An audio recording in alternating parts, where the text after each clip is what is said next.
Hi everybody and welcome to our panel discussion. I'm really pleased today to be joined by a wide range of guest experts from different places, and we're going to be discussing the role of sustainable business as we build back better.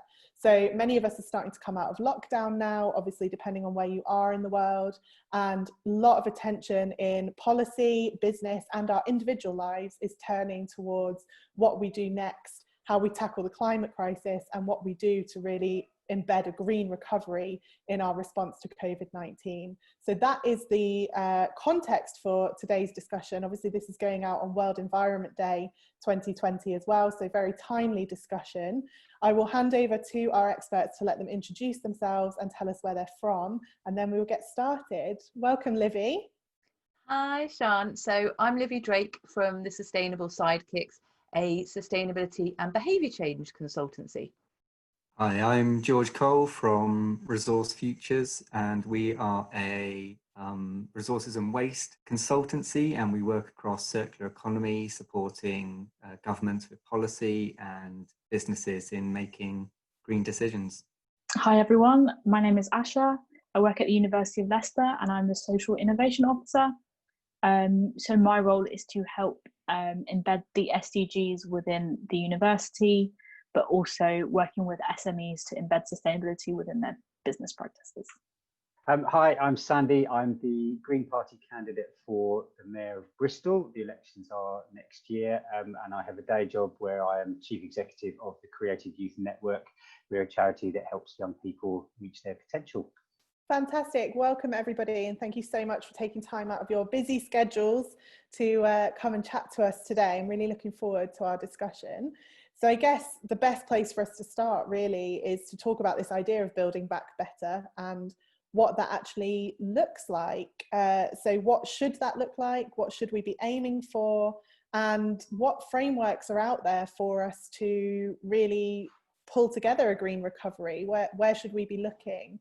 So Asha, obviously your work is looking at the Sustainable Development Goals.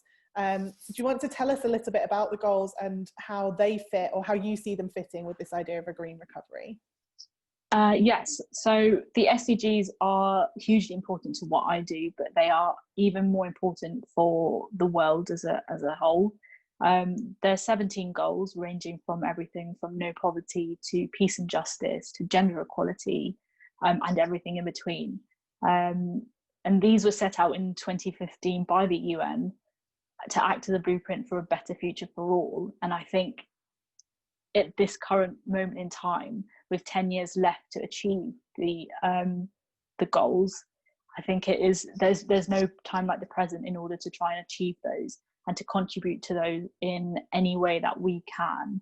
And given how much change has happened in the last 5 months, 3 months, depending where you are in the world, it is more important now than ever to change again and change for the better and to create a better future for all.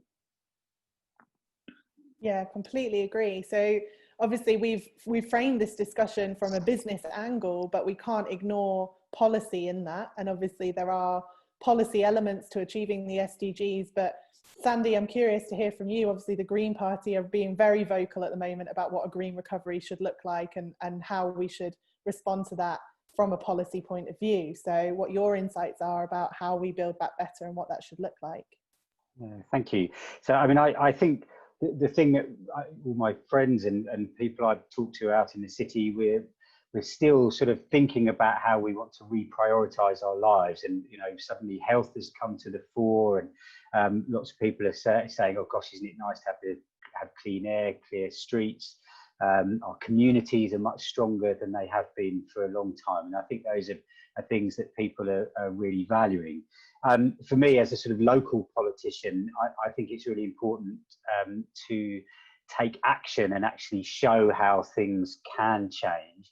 So from a very sort of immediate point of view, we can start to reallocate some road space, for example, to cycling and walking, and really experiment with it, see if we can encourage more people to cycle, to walk, and actually, I think often when people do it and see it, they really like it. When you pedestrianise areas, often there's a real resistance, for say, from business or others, but once it happens, then people are really supportive of it. And I think this is a moment where we can reallocate some of that space, change how we plan our cities and manage our cities, and do it for reasons of safety, for virus control, but actually I think people will begin to see the benefits of it for all sorts of other reasons. So I'm a great believer in taking action now, because I think we've probably only got a few weeks left before things start returning to normal, and if we don't capture that moment, then I think we may have lost it, and we may end up having to have those same fights around transport and clean air and things again in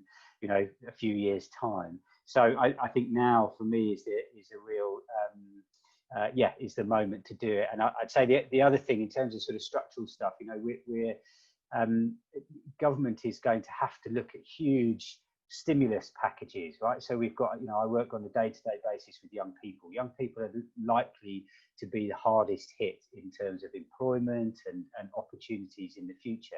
So I would love to see a big stimulus package that really allowed us to grow back green, so investing in renewable energy, insulating homes, all of the things we know about already. And I think there's a real opportunity there for government to step in, provide the jobs that we need, boost the economy, but at the same time go green.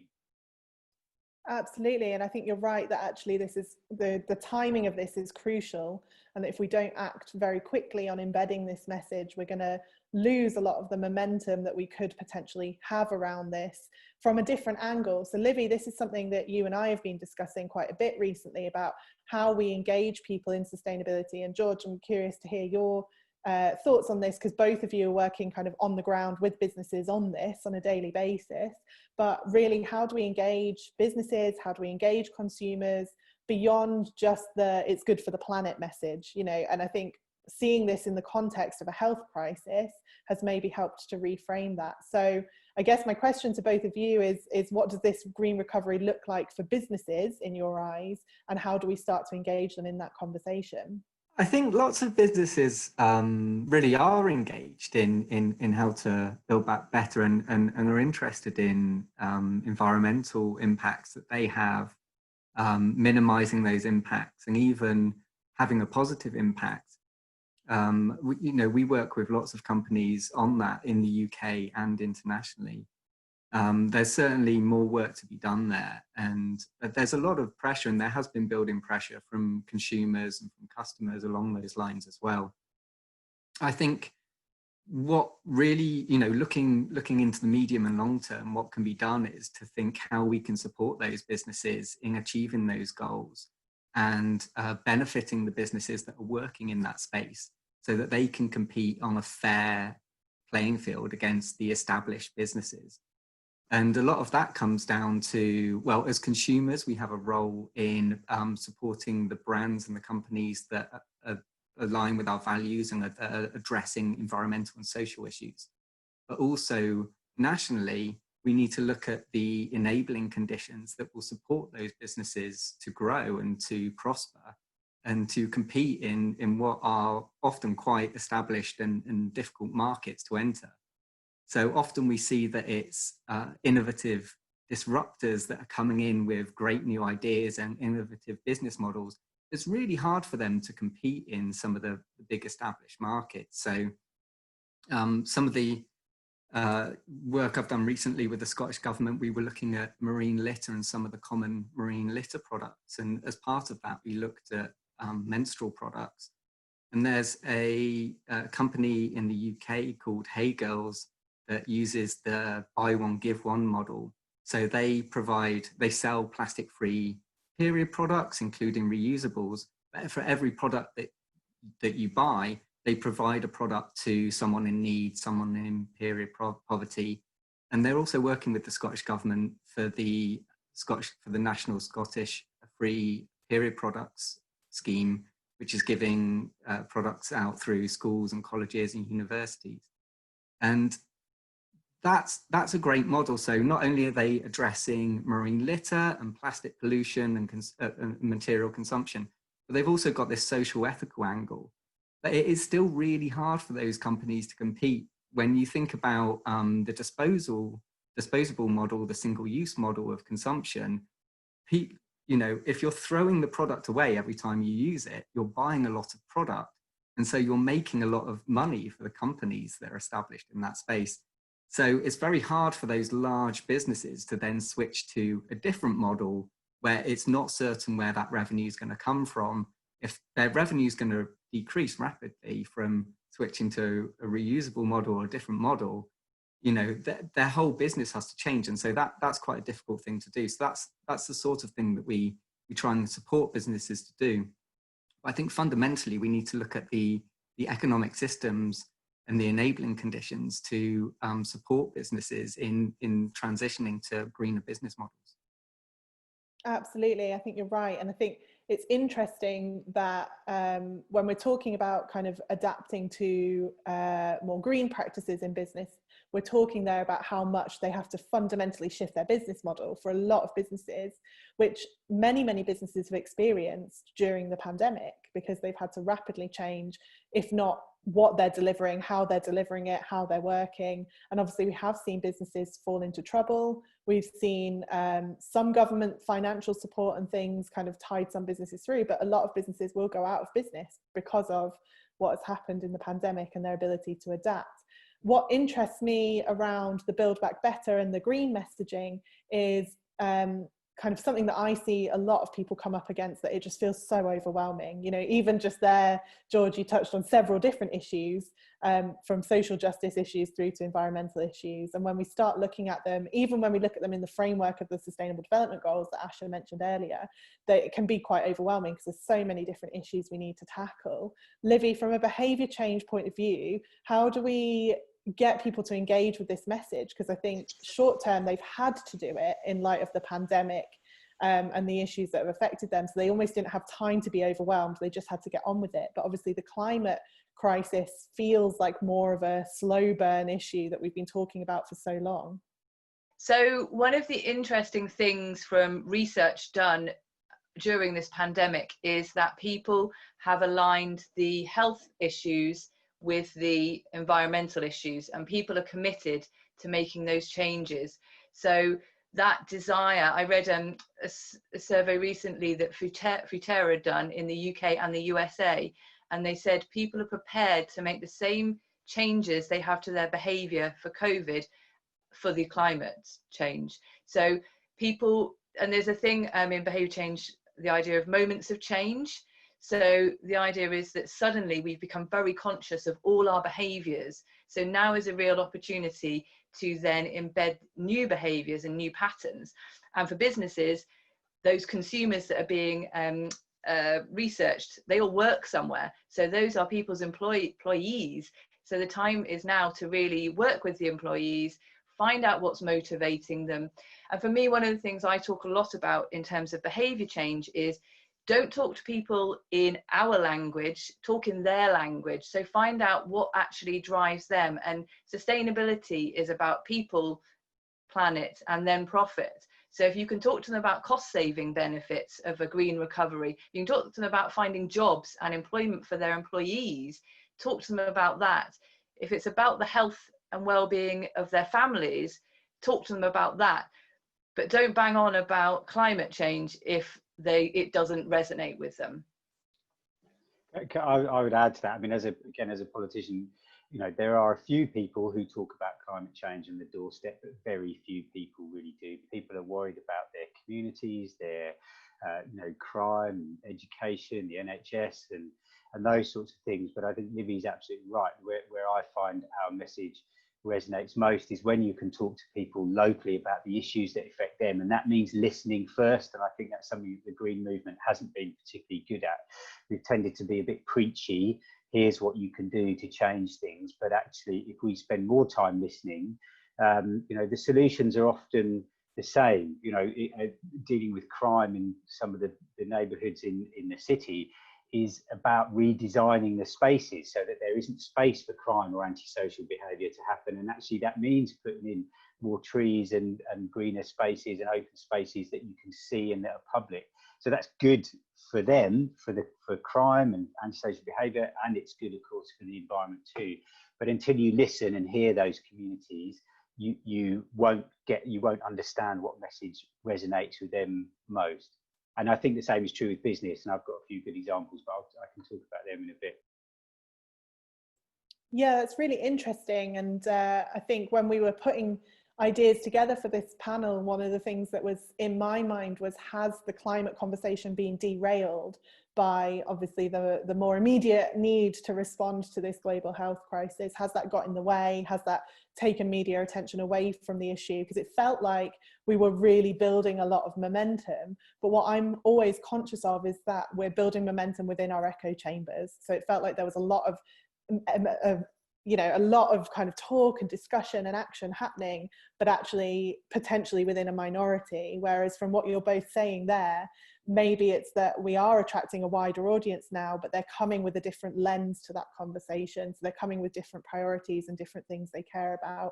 And now what we need to do is engage them where they're at and bring that into the movement and do that listening work and that responding work. So I'm curious to hear from just any of you that have really got thoughts on this, about how we frame the climate conversation going forward and how we get that momentum going again, but without risking. I think our risk now, Sandy, you touched on it, that our risk is that we don't capitalize on this moment from a time point of view, but I think we've also got a potential risk that we just go back into our echo chamber here and we don't continue to bring people in, and we don't kind of achieve that ripple effect that we're looking for. So if anyone has any thoughts on how we get this out into the wider populace, then I'm keen to hear those. I mean, I was going to say, I feel like the Sustainable Development Goals are really a great grounding for this. And I think one of the other mistakes we would make is if one of the issues I have a bit with the green recovery is it's green. And again, we're ignoring the people part of the people, profit and planet. And with all the protests that are going on, and the whole fact that COVID-19 highlighted the social inequalities that we have that aren't being dealt with, I feel like the green recovery has to include that, and we have to be talking about that with businesses. How are they supporting their local community?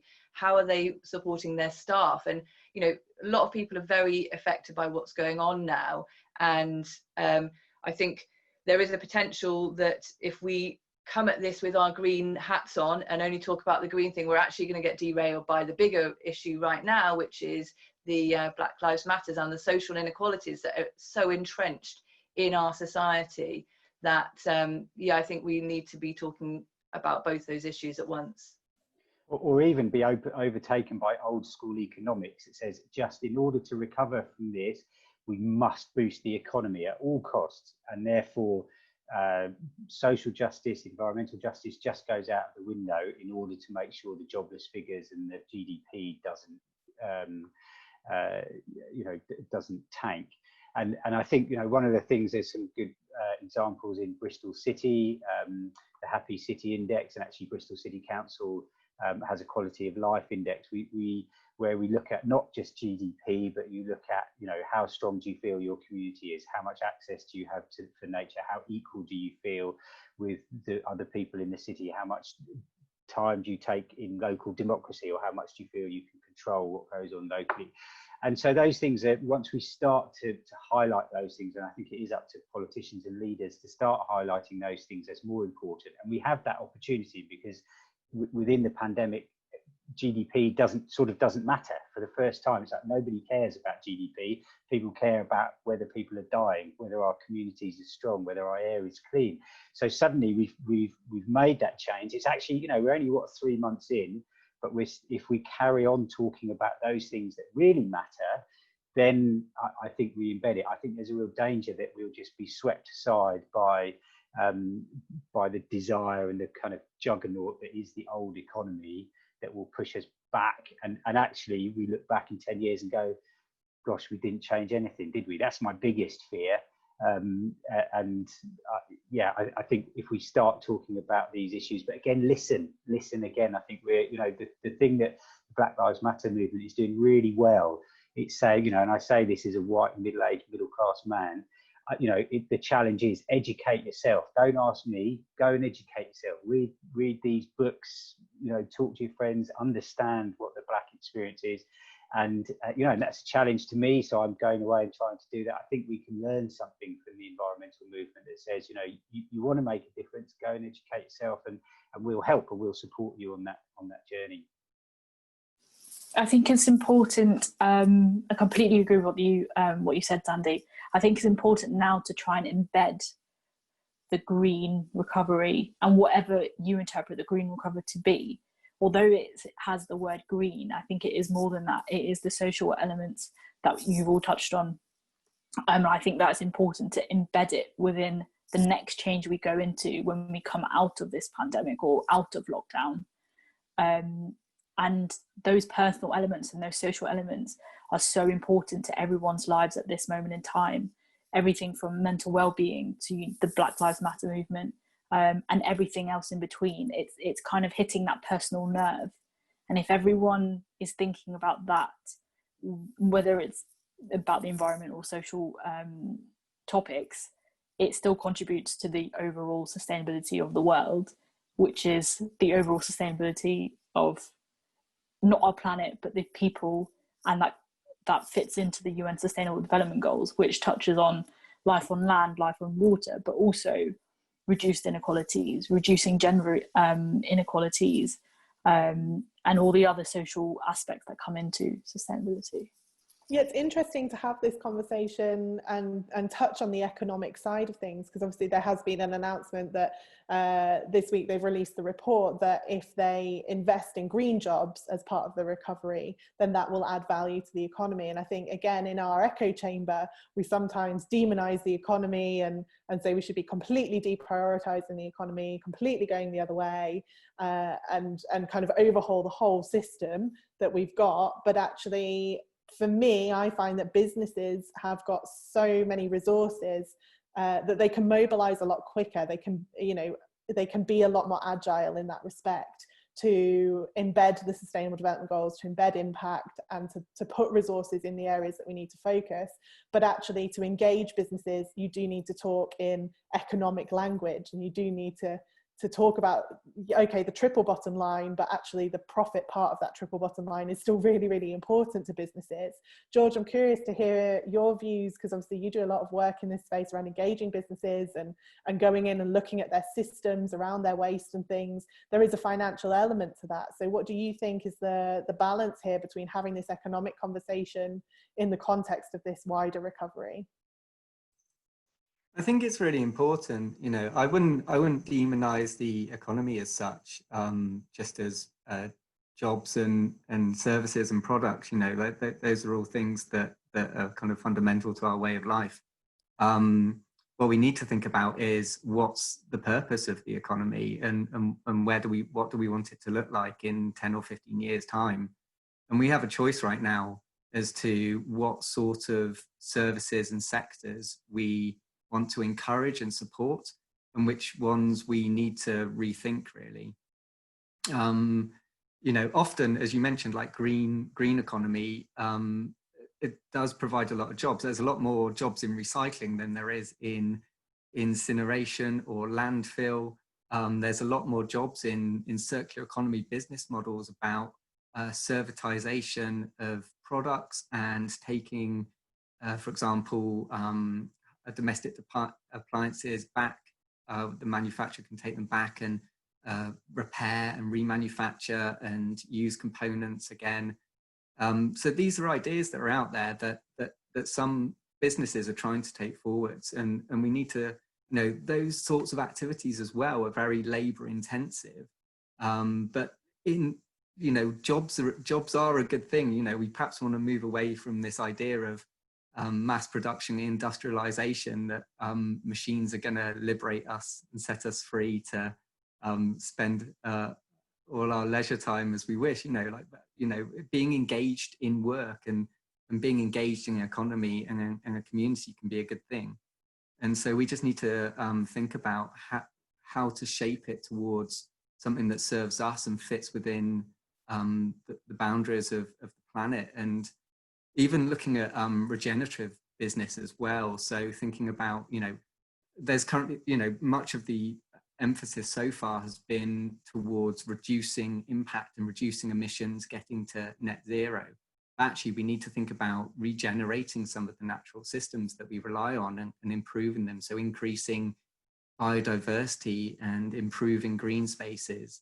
And a lot of that does tie back into the equality issues that have been discussed before as well. I think, you know, so much inequality has been highlighted in recent years, and I think everyone's had a bit of a personal experience of that in lockdown as well, realizing different access to green space and exercise areas and different access to services within their homes. So I think having that personal experience is going to hopefully lead to behavior change and more listening and understanding. And businesses are only made up of people as well, really. You know, these are people who are making decisions within the businesses and having discussions within the businesses. We see more and more that the environmental agenda and priorities are getting raised up to the board level, and the CEOs are engaging, and they're telling us that it's coming from their staff and their employees. You know, they're interested, but the pressure is actually coming from within as well as from without, from consumers. And so I think that's really powerful. So the more that we engage in that and the more we discuss it, and the more that we understand some of the inequalities around environmental and social issues, I think that's a really powerful driving force. I completely agree. And I think it'll be interesting to see, as businesses do come out of lockdown, things that maybe some companies weren't considering before, like working from home. Obviously, they've then been forced to implement and to put systems in place for that. And people will be looking for that from their employers now. So, you know, certain demographics more so than others maybe, and obviously not for every single job. But I think it has given us time to think about, how do we want our working lives to feel? How do we want our days to look? What do we want to achieve with this? And there's got to be some quick wins as well, you know, working from home, reducing travel time, and remote meetings as well. You know, businesses have been trying to reduce flights and car journeys, but there's so much more we can do. And when we're forced to do it, it turns out that you can absolutely operate a business remotely, and you don't actually need to do all that travel. So we really need to think about what's necessary and grasp those quick wins that come out of this experience. And I would agree with that. I think that, you know, that there is, suddenly we've realized that we can change. And I think, again, there is a moment in time where we've got, oh gosh, yes, we can change the way we work. And even my finance team at work, he said, no, you've got to sign every invoice and every bit. Suddenly we've had to work out how not to do it. And we've had a sort of 2-year plan to change that, right? To get all of our finance stuff happening digitally. We did it in 2 weeks. Right. So all of a sudden we've done it, and there's you know, in my organisation there's an openness to change, and I think there's a broader openness to change now that actually, again, we need to capture. And that's where I think people like Asha and George and Livvy, the stuff that you do is so important. I've been to meetings, you know, we'd say with the bar and restaurant industry in Bristol, and you know, most of those people want to go green, but they were struggling. Well, how do we have to use plastic disposable cups because people are drinking outdoors, so we can't have glass. So what do we do about that? And they would throw away, you know, huge palletfuls of plastic that was only used once. And it, again, the support of organisations like Resource Futures, but enabled that group to sit around and go, okay, well, you could either go for a sort of metal cup that you get a you know, £2 deposit on, but actually it was too nice and everyone would just nick them anyway and take them home. So they did realise that wasn't the idea. And then they came to the conclusion that actually reusable plastic cups are probably the best, you know, sort of solid ones. So very often businesses just need a bit of a hand in how to do this stuff, and they want to do it. And if somebody else has done it, they go, oh, okay, I can do that, and it doesn't affect your bottom line. In fact, in some cases, it improves it.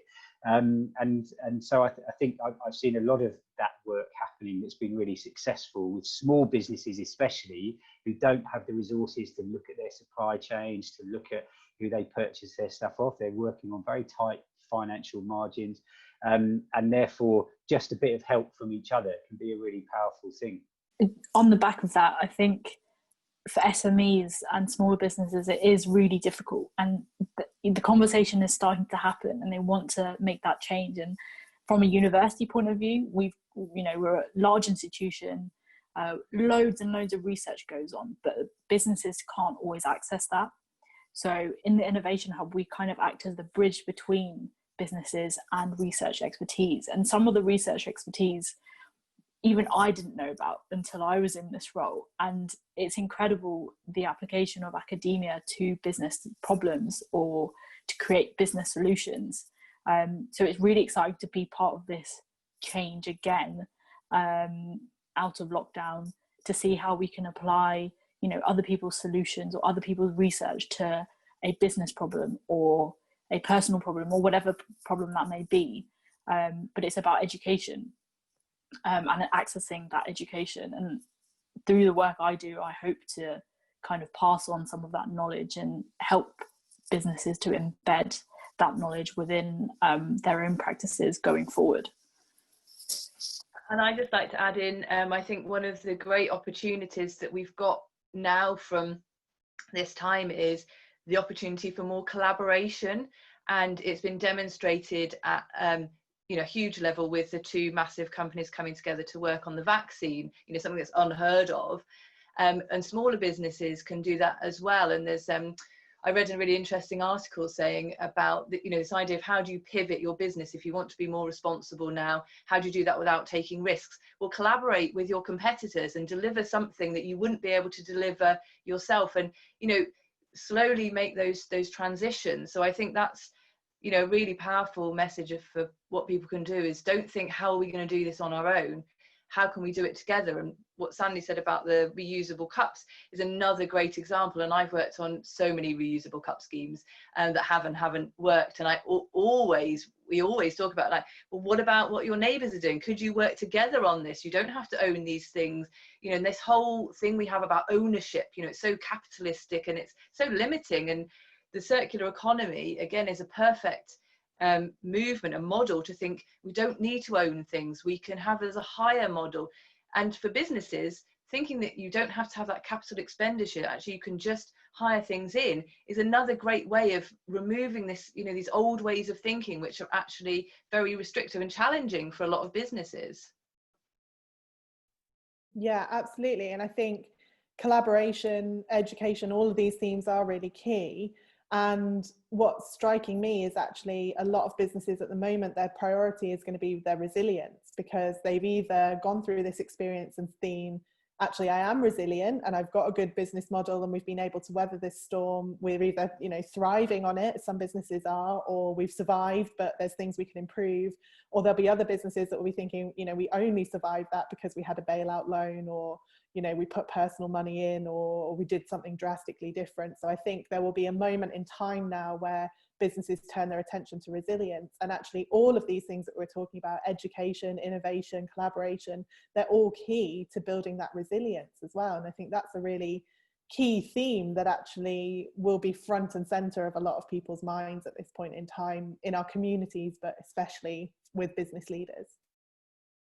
And I think on that, one of the things that is at the head of the Bank of England, and everyone's citing this at the moment, that if businesses, if they don't address climate change, they won't survive.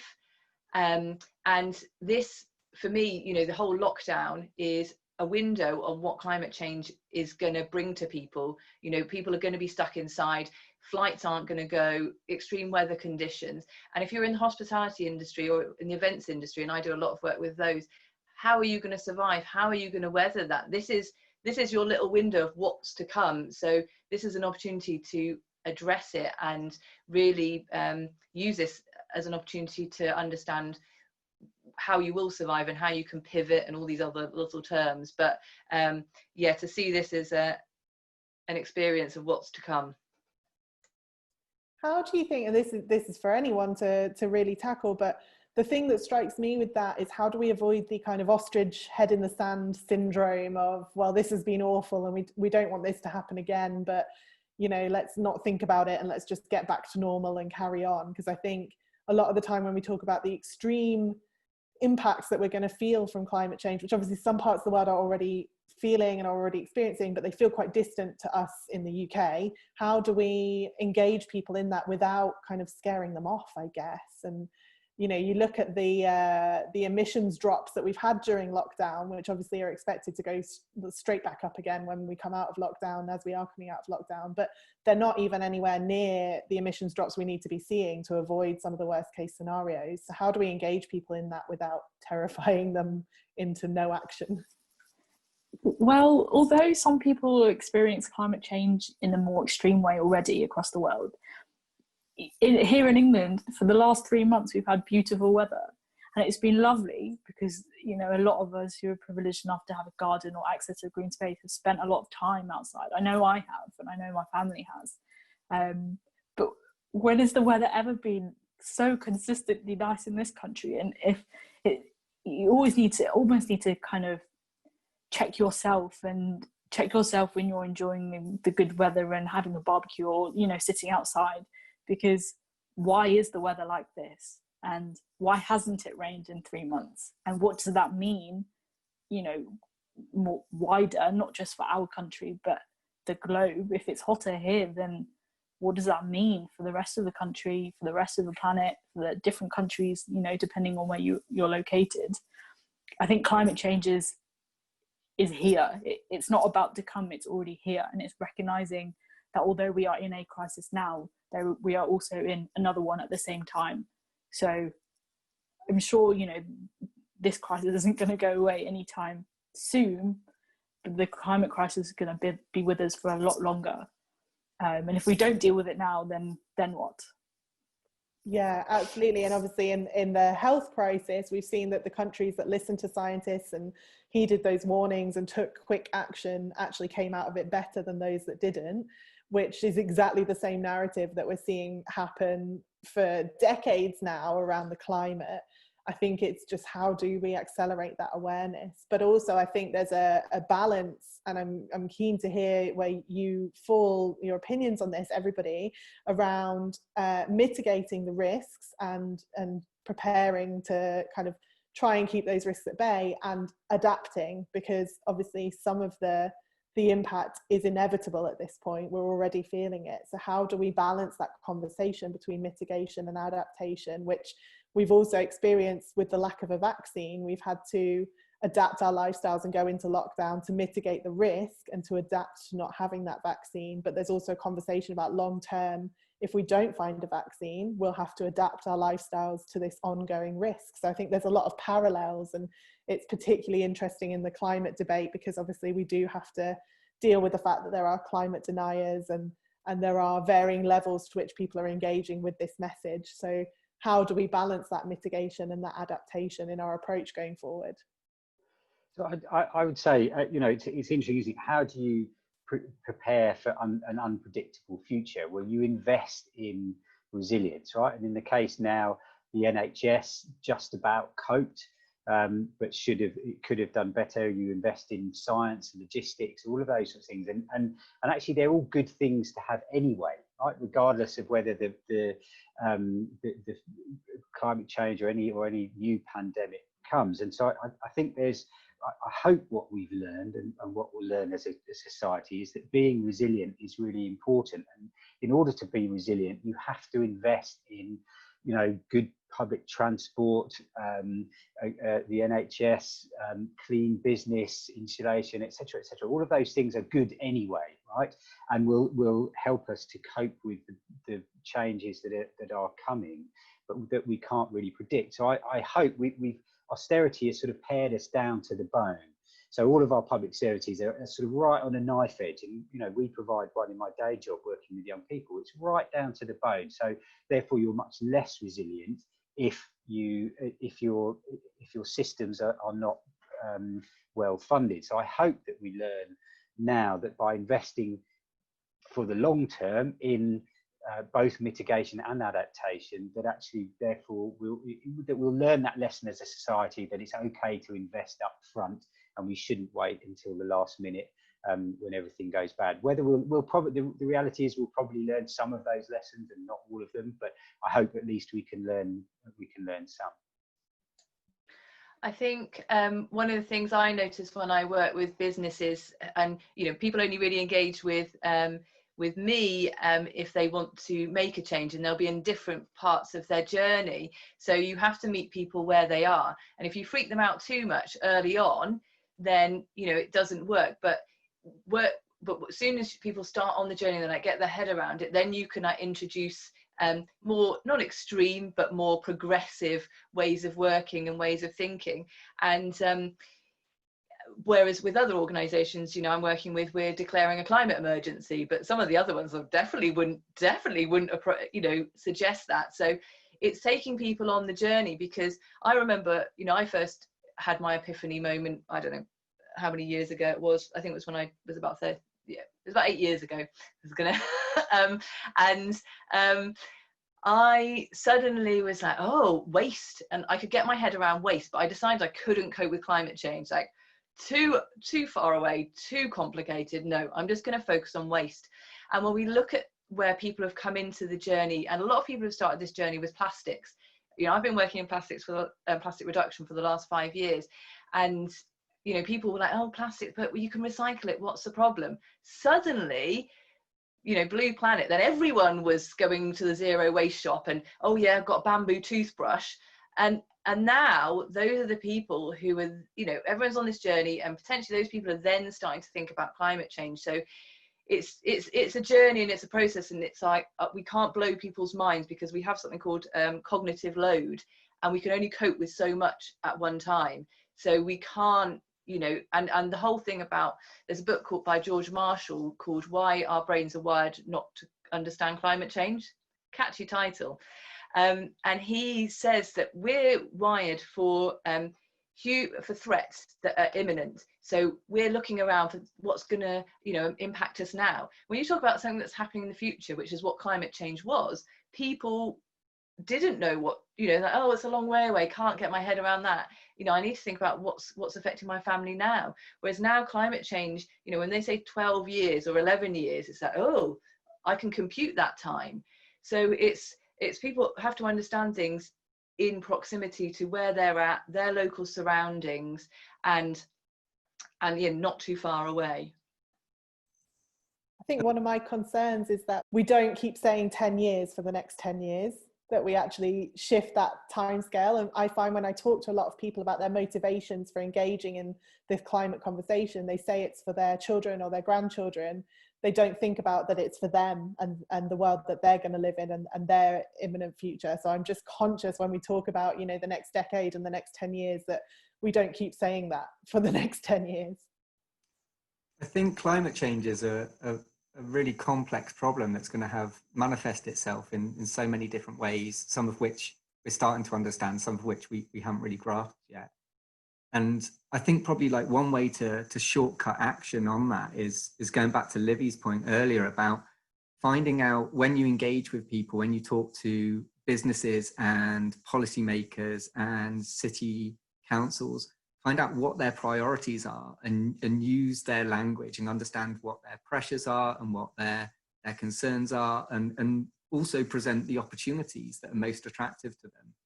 And when you start building, it's a climate change, circular economy, a lot of these issues are all interrelated, material and resource use, material security as well. So thinking about manufacturing industries and the security of materials to manufacture new products. China's been well advanced on that for a long time in terms of their electronics industry, but now the EU and the UK is starting to think about, well, what industries do we have and how can we ensure that we're getting a secure supply of materials to be resilient and to continue the industries that we want to operate. But you can, these are systemic problems that you need to engage a wide range of actors in order to have comprehensive systemic solutions that are going to be effective and last. And when you start bringing those different actors together, they have different priorities and different issues that they're trying to address. And by linking up all those issues, then you can start moving things forwards, because it's very hard, as citizens, it's written as as a planet, it's been really hard to engage in action on climate change because it seems so ephemeral. Like in many decades time, or in 2 decades time, or in 1 decade's time, we're going to start feeling effects, and it's going to be in this country, and then it's going to be here. And it's really hard to engage in that. Whereas if you're talking about more immediate issues or concerns, then that's easier to respond to, and we're more wired to do that. And by having a multi-stakeholder dialogue and involving different actors in the solutions, then you start bringing more and more of those factors into play in the short term. So I think that's one way of kind of shortcutting and kickstarting action, I think, to address these issues. And I'll say it again, I mean, I couldn't agree more. I think that actually talking about climate change, I'm not sure how useful it is for a few intellectual people and people who are thinking long term about the future. It's fine, and of course it's worth talking about. But I, have lots of conversations within the Green Party, people who say, no, people aren't getting climate change. So what's the answer? Well, it's like a sort of Englishman abroad. You just speak louder and harder, but say exactly the same thing. And lo and behold, it doesn't work, right? So just talking louder and harder about climate change doesn't work. What the Green Movement hasn't been great at, I've said it before, is listening and really understanding what people's issues are, whether that's business or how, you do need to make money if you're in a business. You do have worries about HR issues or your premises or your electricity bill and all those things that are really important. And then until we learn as a Green Movement to listen first and then respond, I think we're still banging away at a gong that nobody's really, or not a lot of people are listening to. And I think we need to become experts in other things, crime, education, health, all of those things that concern people on a day-to-day basis, and understand how our beliefs intersect with theirs. And then that's where you find the solution, and that's where you find the movement that will really produce change. And often I think it will happen very much in a community level. It's not, crime is an issue in one place, pedestrianisation is an issue somewhere else. So actually you need to listen locally to what people are concerned about and work on those issues, rather than trying to have a global or sort of blanket national kind of, right, we're going to tackle crime and that's going to be our thing. It has to be locally, and that way you really will engage people. I always use the example on this thing about the Green Movement of vegans, and I don't want any angry vegans to stalk me, because I have been a vegan. I'm now a flexigan, so I don't deliberately eat dairy products and eggs, but I was a vegetarian all my life, and I always thought, God, those angry vegans, oh really, do they engage anyone? And there's all these pictures of them burning things and shouting, and there's been a real crossover into to people reducing their meat intake and people who've gone vegan, and they've done it, a lot of people, because of the environment, myself included, and then lots of people did it because of their health. And if you look at the products that are on the market and you look at all those, I always show a picture on my slides of the buff vegan bodybuilders. That is a good model for why we need to change our behaviors. So, this is the thing about how we engage people, is we have to stop talking our language and banging on, because we could do better things and they're much more attractive and get better results. Absolutely. And I am conscious that obviously by the nature of creating this kind of panel and bringing together people in the green space and putting it out on a platform like Ethical Hour that talks to the green audience, we are still going to be within our echo chamber here. But I think there's some really valuable lessons about how we start to break out of that echo chamber. And I think that's the crucial piece of work to be done, is actually engaging people. And if anything, this moment in time has maybe shown us what other people's priorities are. It's given us that opportunity to start that listening work and really just make us see the importance of that listening work and engaging people and meeting them where they're at. And I think we've explored some big themes and some big parts of the system, but actually there's a lot here to be learned about how we go forward in a more resilient way and a more engaging way to get people involved. So with that in mind, that kind of context, I'm conscious that we're kind of drawing to a close time-wise, and I really appreciate that you're giving your time to this discussion. I guess my final question to each of you really is, with that in mind, that our audience is actively engaged in this green conversation and is, you know, climate focused as their angle, what do you think is a practical step they can take from engaging in this conversation and listening to what you've had to say to really take this forward and to start that work of building back better? I know it's a big question, but I think it's a good one to end on. If anyone wants to jump in with any thoughts and ideas.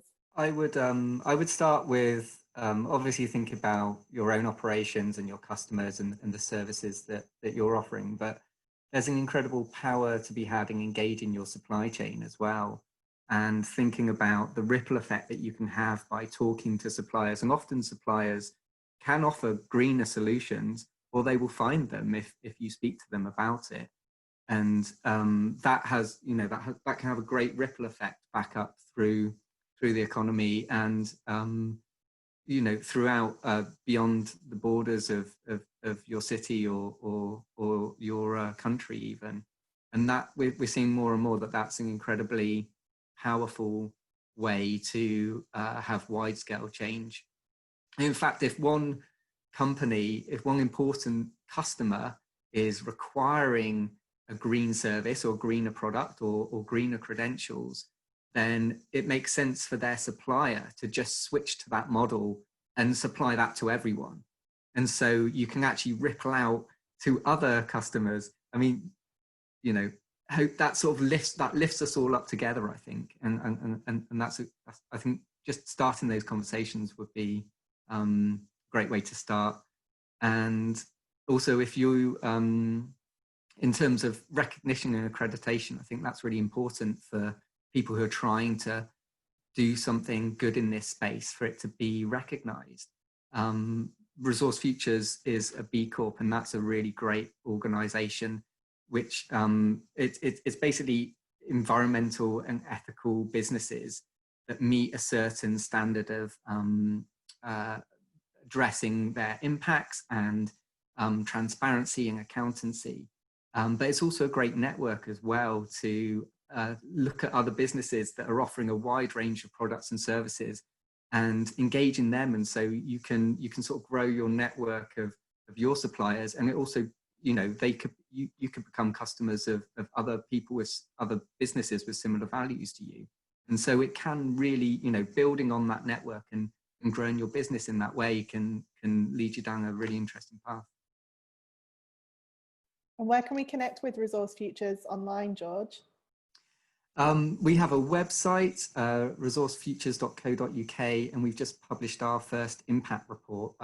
We're non-profit, employee-owned, and carbon net zero living wage employer. And whilst we're a limited company, a lot of the work that we do, we want to do for the impact it has. So we've brought that all together for the first time this year and done a report on it. So that's worth checking out. And you can find me on Twitter and LinkedIn as well. Fantastic. And we'll link all that up in the notes that go with this video. Livvy, what are your thoughts about practical next steps for people?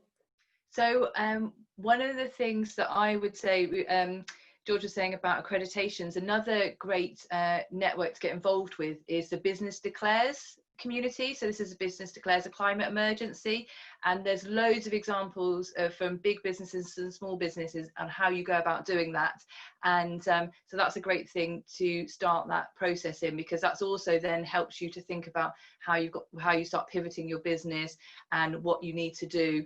And then I'm going to do a bit of a plug. So I think lots of people have had this time away. So if you're bringing your organization back together, start reviewing your sustainability policy. If you haven't got one, create one and really see what your team is motivated by and how they want to make those changes. And I have got a workshop coming up that does that in July. So you can find me on my website, sustainablesidekicks.com, and also on LinkedIn, I'm there as Livvy Drake, and I'm always sharing things from the sector. Thanks, Livvy, and I'll link up the links in the notes with this video to the workshop as well, so that if you haven't got a sustainability policy, you can start thinking about what that should look like. Asha, what do you think in terms of next steps and practical actions people can take? I think I'm going to go along the lines of what Sandy's been saying, is listening. I think we all need to listen to each other, and within your business, to listen to your team members, to your employees, and anyone around you that you know that has a voice and has something to say, because I'm sure everyone has an opinion on this and how we should go back and how to build back better. So have those conversations, whether that's virtually, whether that's when you're back, you know, physically in your business, and see what people have to say, and make your decisions based on what the people you work with want.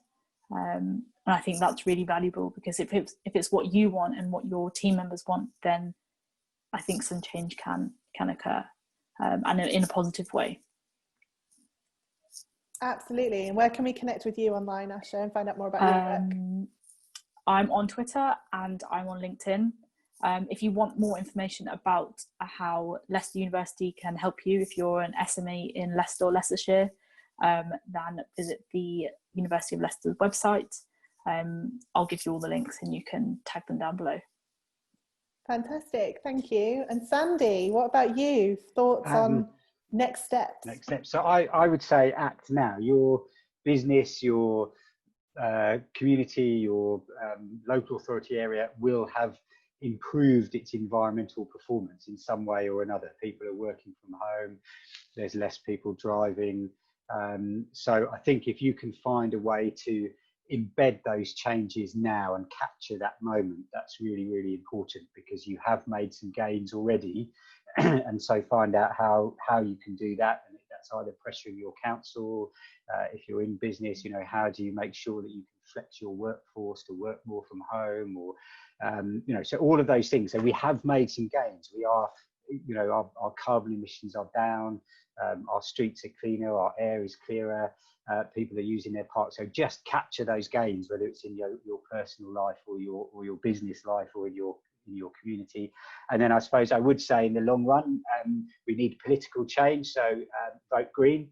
And if you're in Bristol, you can look me up on sandyformayor.co.uk, or just look up thegreenparty.org, or if you're in Bristol, bristolgreenparty.org.uk, and you can find out more about what we're doing.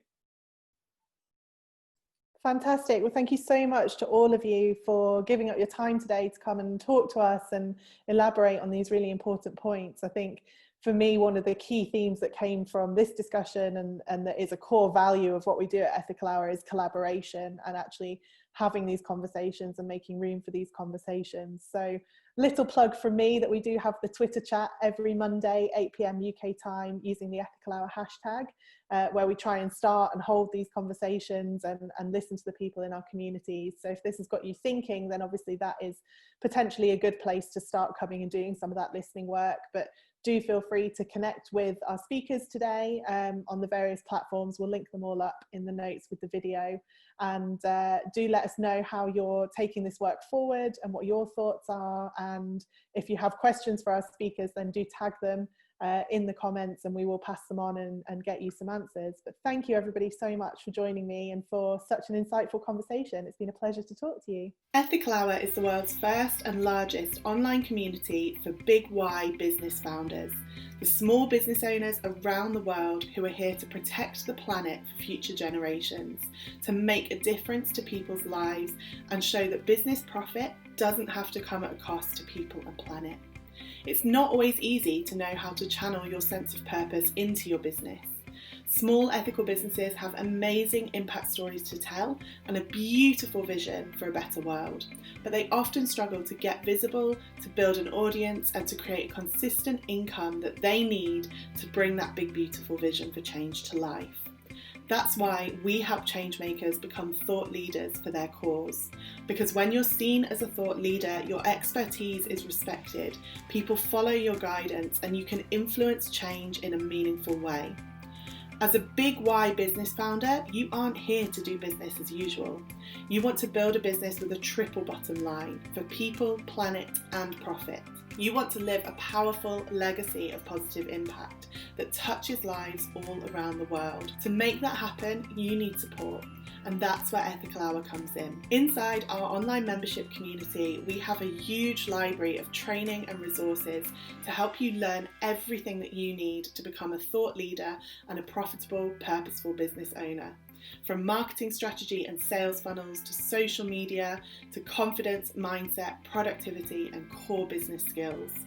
We have a private Facebook group with our community members where they come together to create exciting new collaborations, share opportunities, and form like-minded friendships that spread all around the world. We help our members overcome overwhelm, access exciting opportunities to grow, and get through the hardest challenges together. We're here to make sure that as a big Y business founder, you never feel alone or misunderstood again. And our members are getting amazing results. They've made their first sales to strangers within days of launching their brands. They've travelled all around the world to showcase their work and their products at international trade shows. They've appeared on television, the radio, and major press publications like The Guardian, Forbes, Entrepreneur, and Psychologies. They've won major industry awards, had their products featured by influential celebrities for free, increased their online sales by 78% in 1 month, secured speaking opportunities at the UN, and represented ethical and sustainable issues that they care about in Parliament. For a small monthly subscription fee, we provide you with a curated selection of the best content from across the internet, tailored to ethical and sustainable business, which makes it quick and easy for you to access the information and resources that a busy changemaker needs. We have a huge network of industry experts, trusted suppliers, and inspiring changemakers that we give you access to. And we can provide tailored support to unlock the skills and knowledge you need to really move your impact forward and help you achieve results like these. Ethical Hour is on a mission to create the world's most impactful community of changemakers on the internet and to create a world where every business is a force for good. Join us and become part of this incredible living legacy for people and planet.